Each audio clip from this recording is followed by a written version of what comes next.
My name is Jess. I'm part of a group of enabled warriors that you've probably never heard of. We're fighting back against our invisible illness and taking the dis out of disability. We don't give sympathy to our symptoms, they enable us to be the warrior that we are. If you ask doctors and nurses, they'd say what we're doing is impossible. But pushing the limits of our conditions is something that we have to break through every single day. See, we push the limits.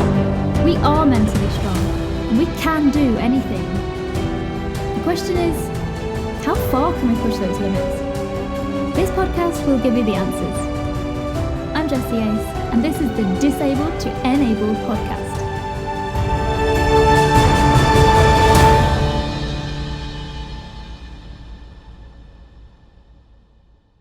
Hey there, Enable Warriors. On today's show, we have the fabulous Jessica Folds, the Development Coordinator for the National MS Society in Canada. She's passionate about health and wellness, so much so that she has not one, but two degrees, one in health sciences and the other in nutrition and dietetic science. And she specialises in autoimmune diseases, which I'm so excited to talk about. So please welcome Jessica to the show. Hi, Jessica. How are you doing? I'm good. How are you? Oh, fabulous.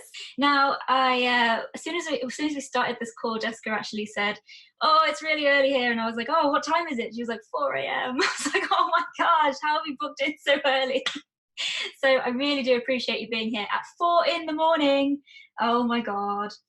Yeah, don't worry. I'll be going back to sleep.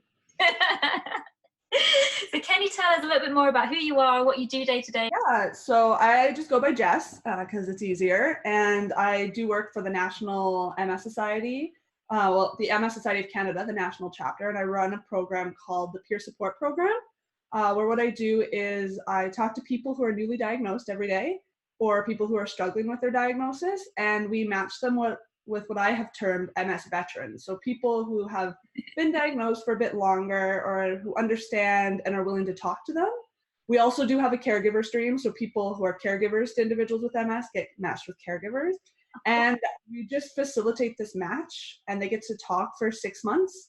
Some people become really good friends through this program. I actually have a friend named Derek and we met almost 2 years ago when I was his peer support leader and I babysat his cat a couple months ago. So I just facilitate all these matches between people of all ages across the country. So there is a lot of time zone stuff actually. So I should have thought about the time zone for England this meeting. But so I just facilitate this match. And then on my personal time, I'm actually a personal trainer and nutrition consultant for individuals, and I do specialize in autoimmune conditions. So I have clients that I work with who are all forms of ability, so wheelchair versus walking versus you name it, I've seen it. And so I work with them and I just work on general health and wellness for living with MS.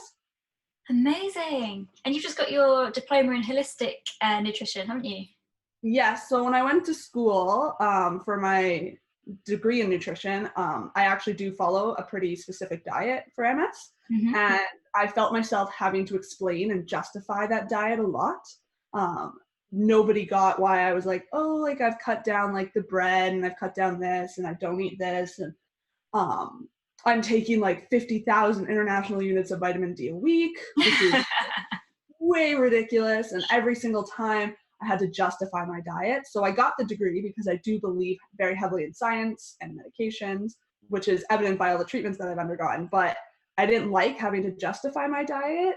So I started looking at the holistic side, and they did a lot more just like eating for wellness and like accepting that certain nutrients through personal experience are not great for different conditions. Like I know that there is no evidence of the diet that I follow. There's no scientific evidence that it's better, but there's a lot of anecdotal evidence saying how people with MS do better on this diet. Okay. So that's what got me into holistic, and that came through this year. Cool. That's amazing. So for anybody that doesn't know, so you were diagnosed with MS at 15? Yeah, so I was diagnosed, I'm in what I call my 13th year. So I was diagnosed at 15 in my grade 9 year is what we call it. Wow. That's crazy, because at that age you kind of like just coming to terms with who you are yourself, and then like you've got the peer pressure and you've got things like puberty. How on earth did that, like, just wow, how did you cope with that? I coped with that with my parents. My parents were probably the number one. So I got sick when I was in grade 9. I woke up the one morning and my left eye had actually frozen in place. So it wasn't like a sensory issue. It was something that right away, that's not right, that's wrong. There was no question about it. It wasn't something that could be in my head. And I think I hid it from my mom for about 10 hours. I just like hid in my room all day because I didn't like doctors. And then at dinner time, she yelled at me that I was holding my head weird because I wasn't looking at anybody with my left. And when I looked at her straight on, she was just like, well, we're going to the hospital. And my grandparents were out to dinner with us, so they took my sister home to my dad. And we went to the hospital, and the guy actually told me that it was nothing to be concerned about. I had been playing video games the night before. It was a lazy eye. If it hadn't gone away in 3 days, to go to the hospital. And of course, MS doesn't work that way, so it didn't go away. So I went to the eye doctor on the Monday, and he told me I had a brain tumor. And then dragged my mom out into the waiting room crying to call our family doctor, who was then telling my mom it's impossible to diagnose a brain tumor by looking at someone. This eye doctor is not God. And so then we went to we went to our family doctor, we went to Kingston General, and I finally ended up at Toronto Sick Kids, where I was told, based on my MRI scans, that it was 80% sure that I had MS. To have a confirmed diagnosis, you have to come back in 3 months and show progression. And if you don't show progression then, that they would continue to monitor me basically until you get MS, get diagnosed with MS. And so 3 months later in August, I was officially diagnosed with MS. And I'm not gonna lie, that was really scary. I remember my mom crying in the room, because I have to assume it's not fun to have a sick child or be told that your child is sick. And for I think about the first year, I ignored it. I took my needles, I did what I had to do. It was terrible, but I didn't really think about it. And then I was lucky. The MS Society here in Canada used to have what we call MS Camp. Okay. So we do have a very high rate of individuals living with MS. We have one of the highest in the world. And unfortunately, that does mean we do have a large number of youth. So we did have a camp that I was lucky enough to go to for 6 years. That was, at the time it started, it was 18 and under, and we had actually extended it to 21 and under, where I met a lot of kids my age. And so I have we have like an MS family. So I have an MS little brother. Name is Tyrell. He is currently 24 this year, and he was actually diagnosed at age 7. It was just having all those people who are going through high school and puberty and everything that is lovely about your teen years to get on top of MS, coming together, that really made me comfortable talking about it. That's amazing. So what kind of things did they do at the camp then? At camp, you basically do everything that you do at normal camp. But our cabins were air conditioned because, as most people know, people with MS do not tolerate the heat. And from what I've heard, England can be very wet and rainy. Yep. Here in the summer, at least where I grew up, it's very humid and hot. So there's air conditioning. All expenses were paid because individuals with MS, obviously, money can sometimes become an issue. They had an amazing chef who cooked to every single dietary need that we had, because we had people on all kinds of diets. We had nurses there. So we had Nurse Lynn and Nurse Connie, and they were there from every year that we went to camp. And they would have a medical hut where people would go down every night and do their injections. And then everything that we did, we had something that was accessible. So we did have a couple of kids who were blind. We had a couple of people who were in wheelchairs because of their MS. So everything was accessible to them. And on top of it, one of the best things was you were allowed to have naps. Oh. So they had like a lot of break times because of the fatigue factor. So it'd be like session 1, session 2, lunch, nap time or quiet time, session 3, session 4, nap time, dinner. Like there's a lot of breaks.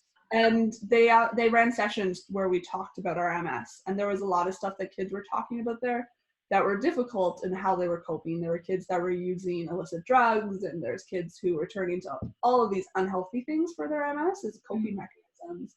And camp gave them a way to talk about it and turn to healthier methods.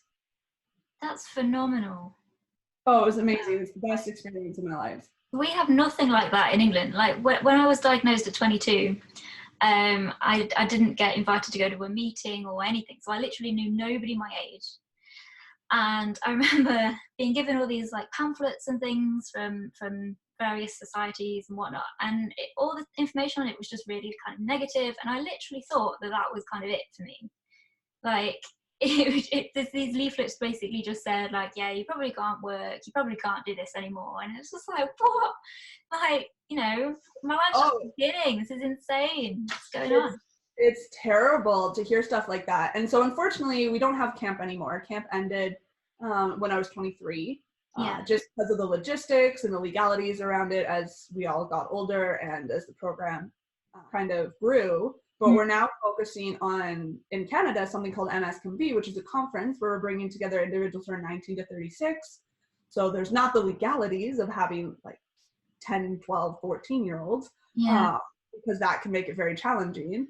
But we're having this amazing conference where we're bringing together young adults, because that's in my job. Like this week alone, I don't know, this seemed to be the magic week of 27. I'm 27. I think I talked to 5 women who are 27. Wow. Who are diagnosed. People are like, I just got married and this happened. Like I'm doing my master's. And what I tell every person who calls me is I tell them that I am not just someone who works at the MS Society. I understand 100%. I've been there. I've been diagnosed for 12 years.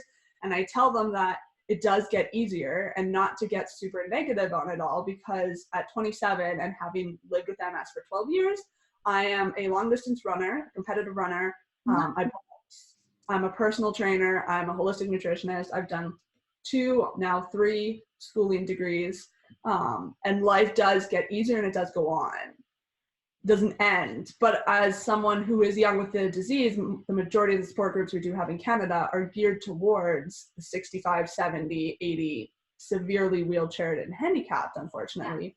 So if I hadn't had that experience at camp to meet people my age, I could see where it'd be very isolating. Yeah, totally. I mean, like we have support groups and things, but like I went to one. I remember going to one like a year after I was diagnosed, and I turned up and everybody was literally like 50 plus. Like the minimum was 50 plus, and everybody literally looked down at me and was like, "Oh, you poor thing for being diagnosed so young. Oh, you shouldn't have been diagnosed." And I was like, "Well, yeah, but I am. So."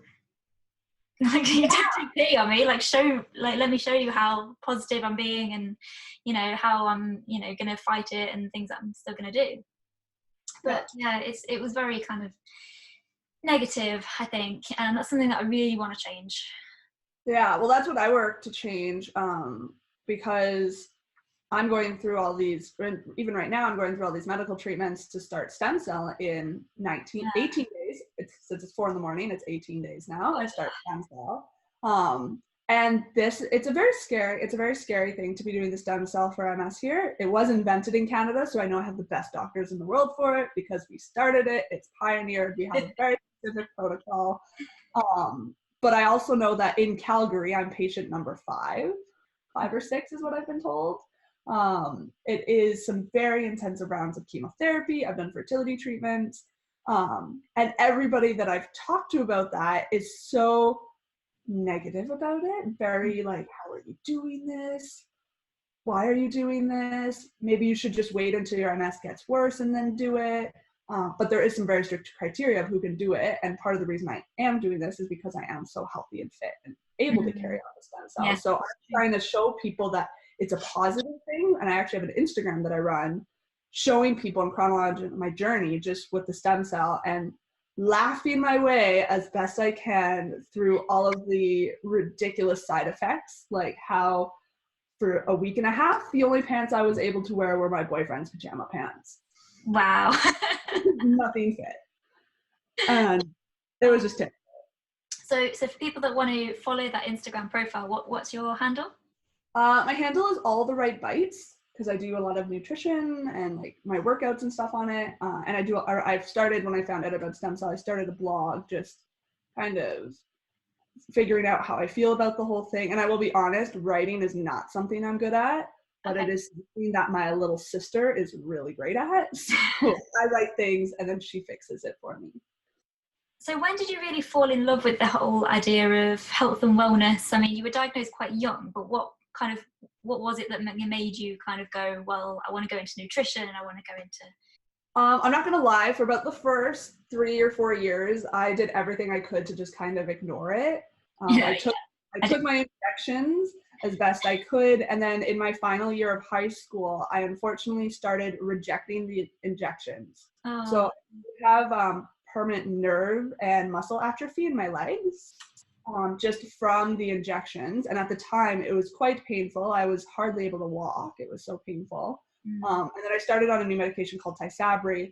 And I remember my parents sitting me down, and it should be said, my dad is an Ironman, very competitive about it, and has some very respectable times. He's actually qualified for the World Championship. He's been on the Canadian national team. He's very passionate about exercise. And so my parents set me down when I was headed off to university in around 18, 19. And my dad and my mom basically said, we don't care what you do, but you have to do something, because we know exercise is just better for you. So when I got to university, I started running, just like my dad did. And at the time, I hated it. Like, I have to do something. Okay, running is cheap, running is easy, running, you don't have to worry about a class.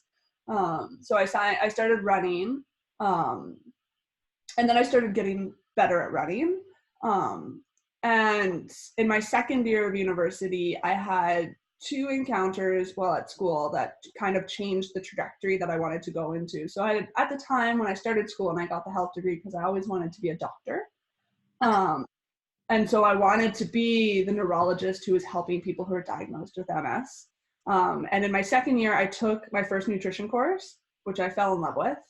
And I remember talking to a couple doctors, and there's just this kind of opinion where you can just take a medication for that.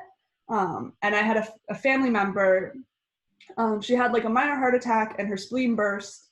And she had a bunch of major health problems all at once, and she didn't have like a husband or kids or anything. So she had ended up coming home and staying at my parents' little guest house apartment. And my mom was taking her to all her doctor's appointments, and she wasn't living the healthiest lifestyle. And so when my mom was talking to the doctor, she said, okay, like, we'll take the medication, but lifestyle wise, what should we be changing? And the doctor said nothing. He's like, you don't have to change anything. The doctor said, yeah. And my mom said she never understood how the cardiologist that they were seeing was so against exercise, and he himself was very much overweight and clearly not living a healthy lifestyle. And then he was telling my family member, who also was not living a healthy lifestyle and also struggling with their weight, you don't have to change anything.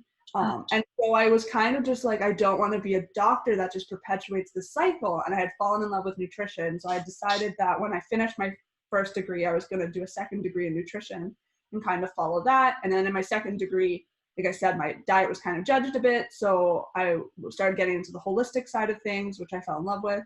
And it's just, I tell people when I'm starting to work with them that I didn't become a boxer and a runner overnight. It wasn't something that I like magically woke up and I was like, I'm going to be a runner now. And even now with my most recent relapse, I think I called my dad and broke down crying last week because my foot is not working like it normally is. So I'm having drop foot, I'm stumbling. I went from running like a sub 5-minute kilometer to barely breaking 6.5, 7 minutes. I was like, I can't run anymore, but it's just something that I have to do. And I kept busy at it. Yeah, totally. I mean, there's things that you can get to help as well. Have you heard of an AFO? No, not here. So a lot of people that I've spoken to who do like marathons and things, if they have drop foot, they get something called an AFO, which is kind of like a what are they called? Kind of like a metal insole almost, but it's got like it's like an L shape. I'm not describing this very well, but it's like a bent insole with a metal bit on the back of it as well, and it's kind of strapped to your foot. So basically it helps with the drop foot so you can carry on running. Yeah, I have a very extensive health team. So I've got an osteopath, a physiotherapist, massage therapist, acupuncture, two neurologists because of the stem cell, Wow. hematologist. Yeah. But I've spoke to my physiotherapist about finding a way we use sports tape so you can tape your foot so that it kind of pops up naturally. I've tried it with rock climbing and it seems to help. So when I see them next week, I'll be looking into that because this is a very new symptom for me. It's only in the last couple of weeks. Okay.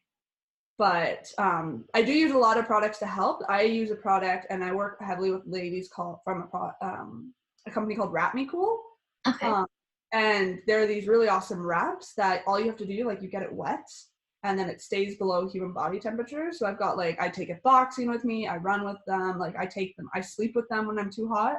I take them with me that's because for me it's the heat. The heat is what does me in. When I finish a race, I actually cross the finish line and it'll drop. And then I have a cane. Yeah. Gosh. So what were those things again called? Can you repeat that? Wrap Me Cool. Wrap Me Cool. Is that like a blanket or like a? There are these little wraps. So they have a skinny neck scarf, they have a wide neck scarf, and then they have a shawl. And the one thing that I like about them is they don't look very sporty. It's not like you're getting something that is specifically for sport. So I know people with MS who wear them to the theater. They're going out. So it just looks like a normal scarf. It looks like a normal shawl. And all you have to do is you get it damp and it stays cool.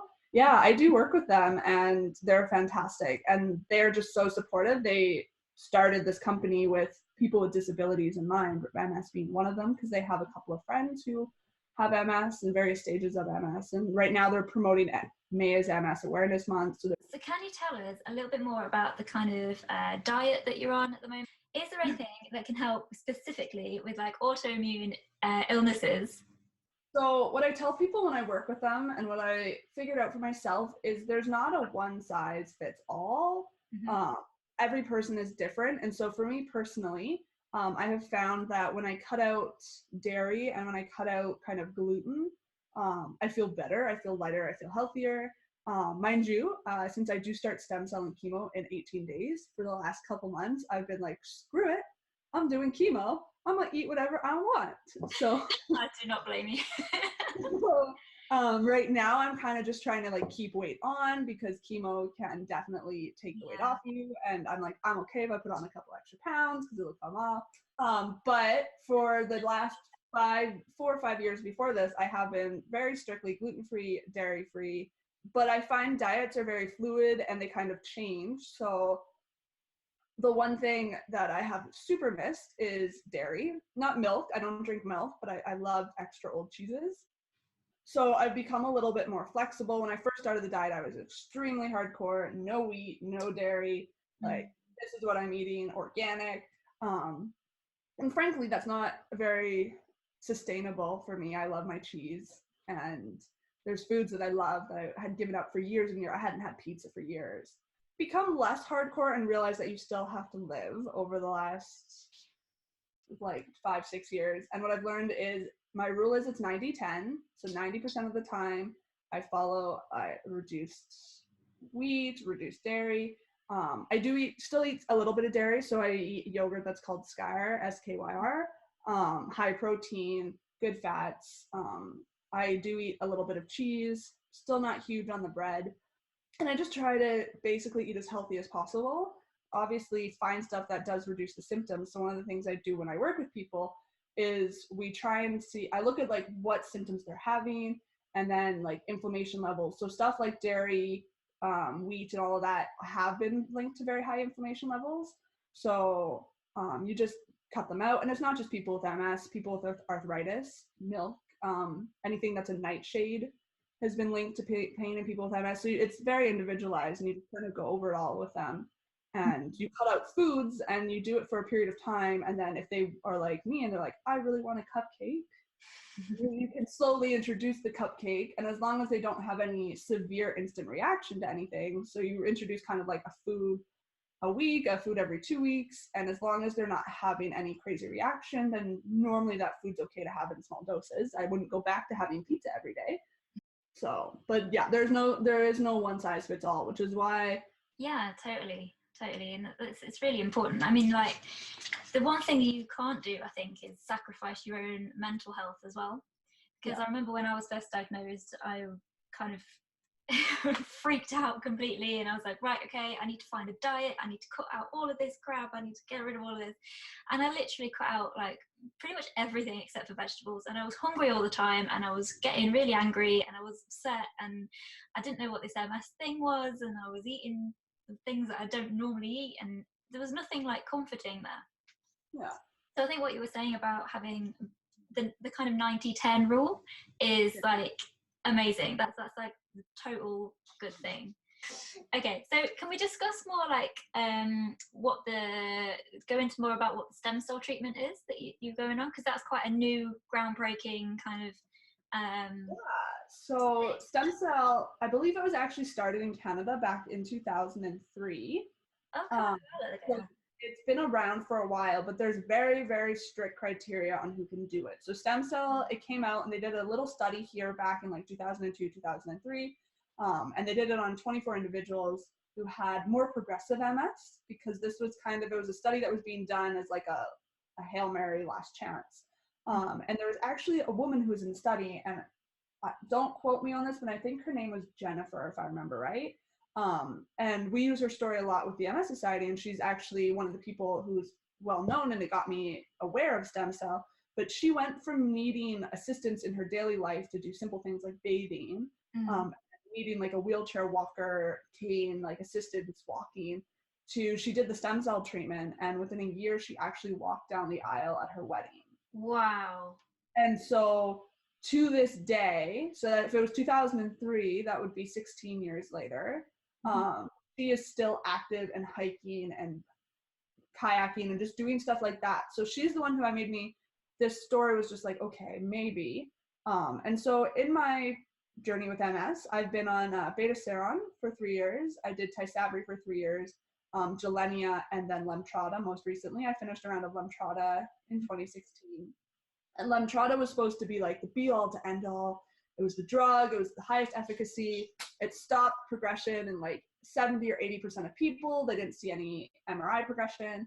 And I had my first MRI. I had an MRI in 2015 after my first round, and unfortunately, I still showed progression. And my neurologist was like, well, you have a new lesion, but it's one lesion. We'll see how it goes. Normally, people do better after the second round. And I was very hesitant about getting the second round, because after the first round, I ended up with Legionnaire's disease and necrotizing pneumonia, and I ended up in the hospital for 2 weeks. And I will tell people, if you're thinking about Lemtrada, it is still a great drug. I am the one person in the history of the drug that got that, so I'm the little asterisk on the like drug pamphlet. So it's in my second round in 2016, and then I had an MRI in 2017.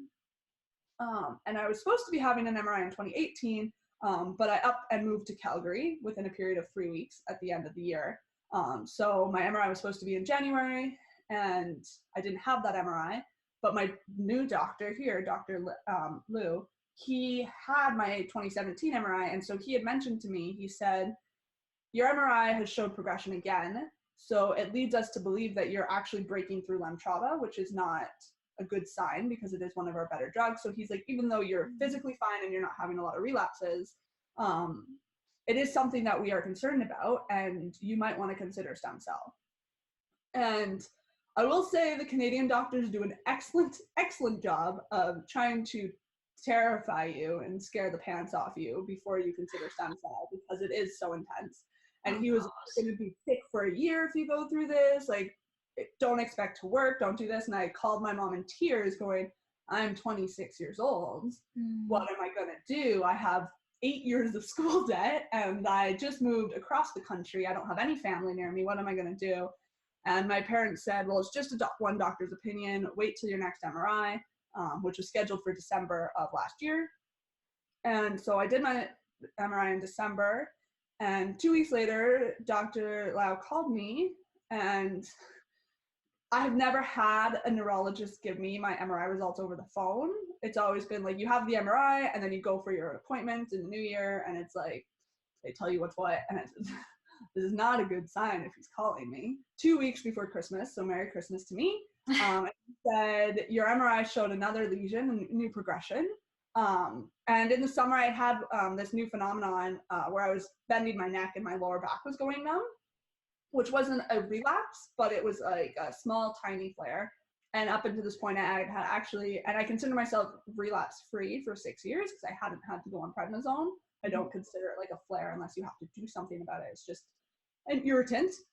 So he had said, your MRI has shown more progression. I really think you should consider stem cell. You're so young. The younger you are when you do it, the better it takes. And I remember hanging up the phone, bawling, calling my parents, being super, I was like, I'm not doing this. You can't make me. I don't want to. I don't want to be bald. I don't want the side effects. I don't want to be sick. And my parents were like, you don't have to do anything you don't want to. It's your choice. And then I spent Christmas break kind of researching it, talking to people. And on the MS Can Be committee that I run, there's a lovely girl, and she did the stem cell treatment 3 years ago. And so I spoke to her, and I still speak to her about it. And I was asking her how she found it and and she said that she went back to work after 2 months. So she took time off, but it wasn't anywhere near as bad as the doctors were telling her.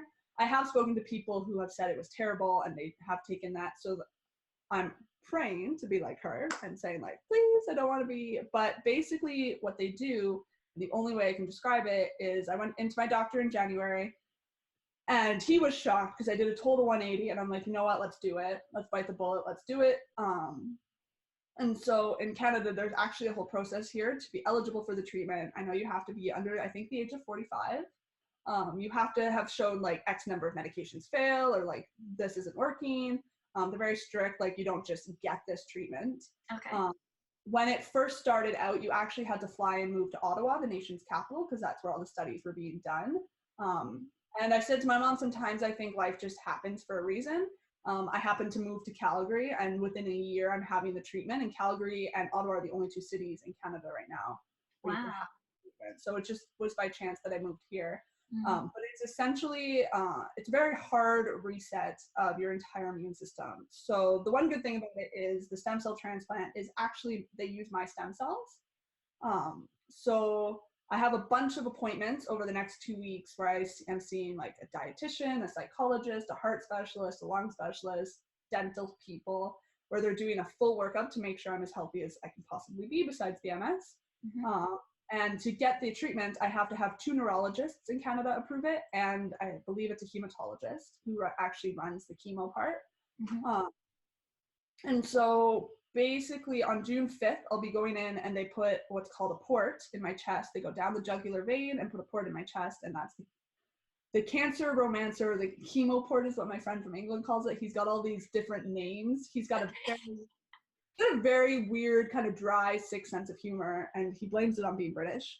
We do that. We do. Yeah, he's so very matter of fact, and he's just like, this is what it is, and he has a very dry sense of humor. So he's been great throughout this. But so they put the port in, and then the next day I do 1 round of chemotherapy. And then I kind of get a break. And I have to give myself injections of, and I don't even know what the medication is, I'm trying to blank on the name, but I give myself these injections for, I think it's 7 days or 8 days. And basically this medication is meant to draw the stem cells out of your bones and into your blood so they can harvest it. Okay. So then on June 18th or 19th, I get hooked up to a plasmapheresis machine for 8 hours. And they basically take out all of my blood. They pull the stem cells from the blood and you get your blood back. Wow. And then they take my stem cells off and they freeze them and they do all this stuff to make my stem cells really cool, apparently. And I get another 2 weeks break. And then on July 8th, I go technically into hospital. So I get admitted to the hospital. Now I've been told that while I'm admitted to the hospital, I do get to go home at night as long as I'm stable. It's more of a precaution to see how well you tolerate the chemo. So once I'm admitted into hospital, I do 9 days in a row of chemotherapy. So it's not like with cancer where you do like a day of chemo and then you get like a couple days break and then you do another day of chemo. It's 9 days in a row of very hardcore chemotherapy drugs. Wow. That completely wipe out your immune system. And then, as I said, July 18th is what we call day 0. So on day 0, they give me my stem cells back. And that's supposed to start it's essentially rebooting your entire system. It's a hard reboot. Mm. And they have warned me that normally about 5 or 6 days after you get the stem cells back, you tend to get a fever and chills, and I would probably have to stay in the hospital for that. And then I just start working through the recovery. And so I'm for sure off work in July and August. I'm hoping to go back to work in September. I am lucky where I can work from home, and so I have a little bit of like flexible where I can have like a nap on my lunch and not be exposed to all the germs that you see in an office. So I'm hoping to go back to work early. But it's a very intensive medical treatment that was pioneered here, and it is showing some very, like, every single person that I've talked to who's undergone this treatment has showed no MRI activity, no disease progression. And in fact, about 40% of people actually have stuff that they've lost, like your sensation or symptoms that they've had restored. Like they see their symptoms improve. So I am equal parts scared and excited. I'm not looking forward to shaving my head in 2 weeks, but I am going to do that. I am actually going to film it, and it will be up on Instagram. Show people the side of everything. I will be filming the shaving of the head. You are so incredible. You really are. And you were telling me about the like hair salon that you're going to go to. Yes. They're a special hair salon, aren't they? I didn't know that even existed, but this is amazing. I didn't know it either. So I've been and I think for a lot of women, the hair thing is like a big deal. Oh yeah. Oh yeah. I know you can see me right now, and I've got half my head shaved to prepare, and it's like short and straight, but I actually have very thick, long, beautiful, curly hair. Oh. And I've always been very proud of my hair. I wear it like big and curly and like wild. Right. I'm gonna lose it all, and but I'm getting a wig.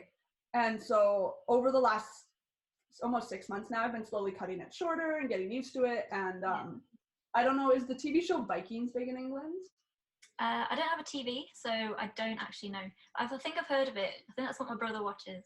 Yeah, it's very big over here in Canada, and my boyfriend loves it. And there's a character in the show, and a lot of the Viking women have like half the sides of their head shaved looking, or so my boyfriend's just like, what would I get to do? Shave your head. So he's actually the one who encouraged me to shave this and style it with kind of a cool, funky, shorter do to get used to it. And I've been struggling over the last week because I'm like, in 2 weeks, I'm going to be bald and I don't have anything prepared. So my mom's like, we'll start Googling wig places. And when we fly out, we'll make sure we get you a good wig. One that doesn't look like a wig. People won't know you're wearing a wig. We'll get you a wig. So when you go out, if you don't want to be bald, you can wear the wig. So I was just Googling like chemotherapy and wigs and wig places in Calgary, and I found this company called Compassionate Beauty that was started back in the 90s, apparently. And it was started by a lady whose friend was undergoing chemotherapy for, I think, the second time, if I read it right.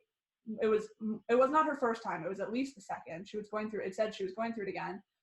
And they did a very private, this woman was a hairdresser. They did they shut down the salon, and they did a private shaving of her head, because that's one of the big things. It's a very emotional thing, and I don't really want to be in a salon crying. Surrounded by random people. Surrounded by random people who are just going to get uncomfortable. And so I found this company called Compassionate Beauty. And so I actually went and visited them yesterday, and I explained the situation. I said, I start chemotherapy in 2.5 weeks. I do want a wig, and I don't have cancer. So like, it's not cancer, it's MS. And they were a little shocked, but I said, this treatment's becoming more popular. You should it might be something you should look at, because more and more people with MS are going to be getting this treatment, and there's going to be a lot more bald people. And so they basically have a whole process. So next week I go for an 1.5 hour consultation, where they try and, I have hair, they try and match the color. You can pick synthetic or natural. I'm probably going the natural way because it curls better. You pick something, like they style it, they show you how to style the wig. And then on June 7th, my mom, my dad, and I will be going there at 1 p.m. Mountain Time. And basically we go in, you're in a private room. So I'm going to have to convince my dad to film it because my mom will be crying. And you go into a private room, and they do the whole shaving of your head, and they go through, there's a lot of stuff that I learned from her yesterday. Like when you go through chemotherapy, I actually bought a package of, believe it or not, shampoo that's designed for before you start chemotherapy to prep the scalp. And then there's this lotion that I'm going to be putting on my head twice a day to keep the hair follicles alive and moisturized, because once you lose the follicle, she said, you lose the follicle, the hair doesn't come back. And so she does a bunch of stuff like that. Okay. The cool thing about it is you arrive with hair, they shave your head, but you still leave with hair. Because you leave with your wig, so you don't ever have to feel the bald. And they also cover topics like how to do your eyebrows, how to wear your eyeliner so it looks like you have eyelashes. That's amazing. And so I'm very, again, in Calgary, so I just feel like Calgary's where I'm supposed to live. That's lovely. That's a really lovely thing. So just mention the name of the business again. Just one. It's called Compassionate Beauty. Compassionate Beauty. Yeah, it's in the southwest of Calgary. So that's another kind of big thing. But anyway, let's go on to something a little bit more light-hearted, a little bit more like I don't know, like it's really changed in your life since having MS. Like, is there anything that you thought that you could never do but you've done it? Yeah, I honestly, if you had asked 15-year-old me if I would be a long distance runner, I probably would have laughed and said, hell no. But I can tell you that back in 2015, when I did my first round of Lemtrada and I got the Legionnaire's disease and necrotizing pneumonia, I was running pretty heavily at that point, and I had actually signed up for my first ever race, which was a half marathon, so 21.1 kilometers. My dad says I don't do anything the easy way. I don't start off slow. He's like, you should start with a 5K. And I was like, no, I think I'm gonna do the 21. He's just like, as a runner and a coach himself, he's like, oh, but like the 5K. And I'm like, no, I'm gonna do the 21. So I had actually signed up for a half marathon. And 3 months out, I ended up in the hospital with the Legionnaire's disease, necrotizing pneumonia, and it has left some scar tissue on my lungs. So I do find breathing, running more difficult in like extreme cold or extreme heat. And I remember lying in the hospital and the doctor, and I was hardly able to walk. Like I wasn't even getting out of bed to walk around the hospital kind of thing. I was so weak. I lost 15 pounds into like 10 days. Wow. Kind of. And they didn't know it when I first came. Like it was really scary. They didn't know what I had. I got rushed to like isolation and like testing and I had asked the doctor, I remember him coming in and I'd asked one of my doctors, I said, when can I run again? When can I get out of here? Like, when can I run again? And the doctor kind of laughed at me and was like, maybe you should try walking first and left. And I was like, well, that's crap. I refuse. And so I remember getting out of the hospital and just being super, super stubborn. And I think I went for my first run within like 3 or 4 days. And I will admit, I probably was not the smartest person about it. For the first about month and a half when I ran, I would spit blood. Oh God. Which is probably not the smartest. I remember being at camp that year and like coming back and just like spitting out some blood, and the nurse was going, that's not good. And I'm like, I'm fine. Like, it's just the pneumonia. And I actually ran my first half marathon 3 months and 2 weeks to the day of being released. Wow.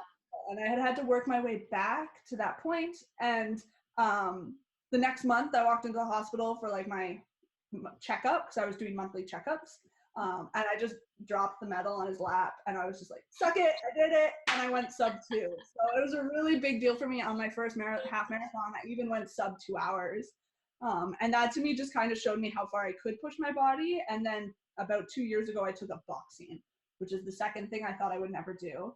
And again, Calgary, I've found these amazing people in Calgary. My physiotherapist specializes in neuro, and like he works with my osteopath as his whole team. And I found this personal trainer who does specialize in nerve damages and nerve issues. He's actually British, or he's from Wales. But he's this big British ex-special forces guy who was I know he was in the British Army. And he had a number of nerve injuries himself.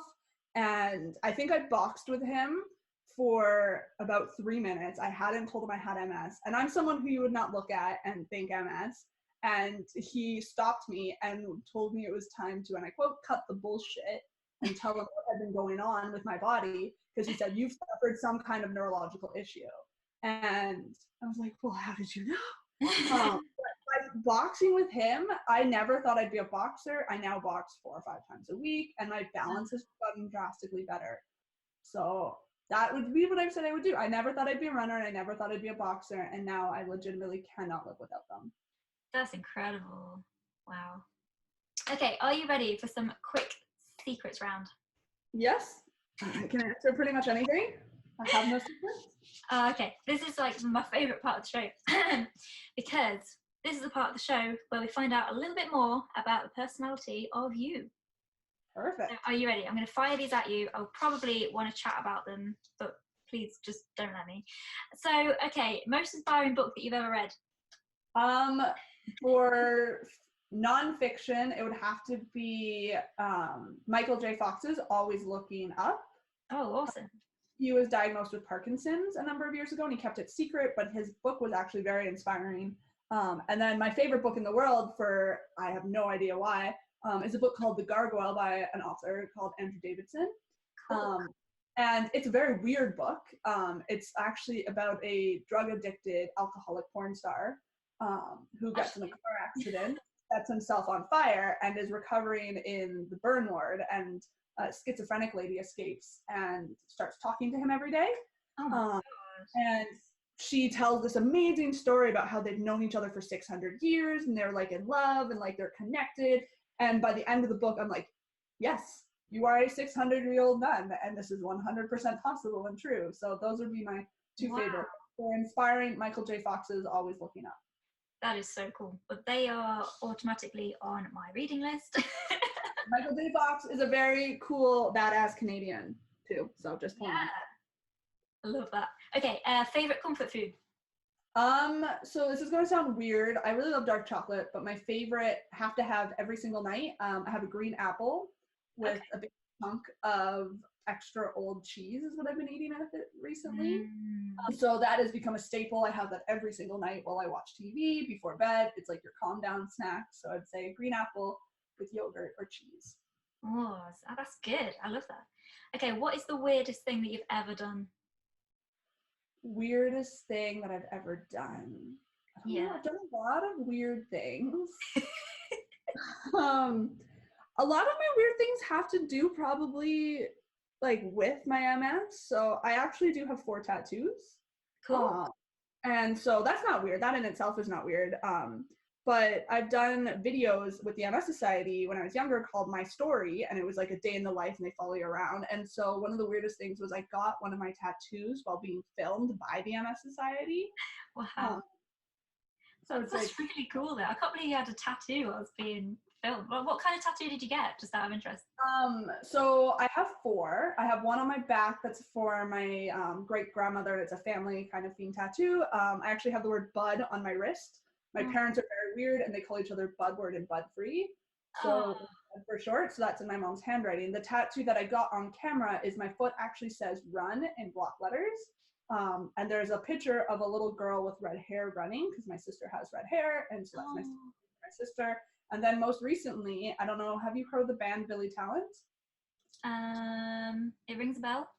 Billy Talent is a Canadian kind of rock punk band, and the drummer has MS. Oh, okay, that's why. I wrote a song called This Is How It Goes. So I got the lyrics for it on my ribs, and it says, you can steal my body, but you can't steal my soul. Oh, that is my MS tattoo. Love that. That's awesome. Okay, what is your favorite place that you've ever visited? My favorite place that I've ever visited, it's a 3-way tie. I've been to Ireland with my aunt. After Ireland, I went to Germany for 2 weeks to visit friends from school. So Germany was really, really cool. And when my dad, in 2016, I think it was, 2015, my dad had surgery in Sweden. So I got to go to Sweden with him. And that was one of the coolest experiences of my life. So it'd be a 3-way tie, but I do have a list of places that I want to go. One of them actually being England. I do want to visit England at some point. Oh, you could go visit me. I really want to visit England, preferably when it's not raining though. Well, that's like one day a year, so yeah. Good luck with that. You gotta find like the driest season. Well, are you a dog person or a cat person? I am a dog person, 100%. I don't know if I have a picture. I can send you a picture of my Nutella. She is a 16-month-old chocolate phantom Aussie doodle. So Oh, she is the cute. cutest thing that I have ever met, and she is freaky deaky intelligent. So she is training to be a service dog for MS. Amazing. So currently, she can pick up anything I drop. Like if I point to something, I just go hand. She like picks it up and hands it back because I drop things all the time. She's being trained to like find my keys because I can never remember where I put anything. So she's being trained to bring mommy keys, bring mommy phone. So if there's an emergency, that I can call someone. I don't use it normally, but I do have a cane, so she's being trained to bring mommy cane. And then she's trained to walk on my left side because of the nerve damage that I have on my left side. I don't like strangers there. Mm. So she's just so smart and she's so cuddly and she's amazing. And right now I'm missing her to pieces because she was having some training issues. So I actually flew her out to my parents and they are kennel training her for me because during chemo, she's no longer allowed to sleep with me. Mm. And she's not allowed to do the whole licking thing anymore. Oh. So to combat that, we were kennel training her. So she'll sleep in a kennel at night, which breaks my heart, but my parents have trained her and she seems to love it. And the kennel is just outside my bedroom, but she comes home in 7 weeks when my dad comes out here, or 6 weeks when my dad comes out here. But very much a dog person. They're so smart. Absolutely. She's with me 24/7 if she's here. Okay, next one. Scariest thing that you've ever done? Scariest thing I've ever done, besides the tattoos. Besides the tattoos. Besides the tattoos. I've done a couple of scary things. So last year, I actually gave a speech at the Calgary MS Walk. Wow. And there's supposed to be 2,000 people there. That was pretty terrifying. Oh, God. For me, every time I go for an IV, that's just an anxiety attack. My first IV, it took them 8 tries. So I'm just scarred for life, even though it was 12 years ago. I have like hardcore anxiety. MRI's one of the scariest things I've ever done. And just, I haven't done anything crazy yet. I really want to go skydiving. Oh, wow. But I haven't done that yet. I've climbed a mountain. So what is your favorite hobby? Well, boxing and running, and then you can't see, but behind me, I have buckets and buckets of yarn. Okay. Because I am a knitter. And so when I was going through the fertility treatments, warning for anybody who goes through fertility treatments, with the amount of hormones I was on, there was a period where I was crying like 6 times a day. Oh. If I'm not working out, I love to cook for people and I love to knit. So last question of the super quick secrets round, that's never a quick round. What's a hobby that you've always wanted to try out? I've always kind of wanted to do spin class. I haven't done a spin class yet. Ooh, okay. So there is. I'm kind of looking into possibly doing spin class instead of boxing while I'm in chemo. But that might be a little too ambitious. There's a hobby that I used to have that I've kind of lost in recent years. Having the dog. I was a seamstress, so I used to make a lot of my own dresses. My aunt taught me when I was in university after she got really tired of mending all of my clothes that I like trip and I rip things and I catch things and like MS makes you klutzy. So I would constantly like rip my clothes or catch it on stuff, and she got really tired of doing that. She taught me how she's like, I'm going to teach you how to mend your own clothes. And I said, well, you're teaching me to sew, I don't want to mend clothes. I want to make myself something. So I've made myself a number of dresses, but I haven't done it since I got a dog, because part of it, you have to like spread all the material out and like cut it on the floor. And frankly, Nutella is a puppy. She's 15 months old. And if you get down on the floor, she thinks that you're playing with her and goes for kicks. And she loves kisses and just like games. So I haven't done that as much. And that was something I would definitely like to get back into. So I would say spin class or back into the sewing. That's awesome. That's awesome. Well, thank you so much for coming on the show today. I think we have learned so much, and it's just been an absolute pleasure to have you on as a guest. So I'm so pleased. So thank you so much for coming. No, it was fun. Okay, so so just as a reminder as well, so you can connect with Jess at All the Right Bites on Instagram. Please go and follow that. Go and follow everything that she does, because she's just amazing. You are amazing. And remember, everybody, stay enabled. And thanks so much again, Jessica. No problem. Thank you. Bye. If you want to fight back against your invisible illness and help take the dis out of disability, then join the tribe on Facebook, facebook.com/enabledwarriors. If you love this podcast, click that subscribe button and never miss another episode. And remember, warriors, stay enabled.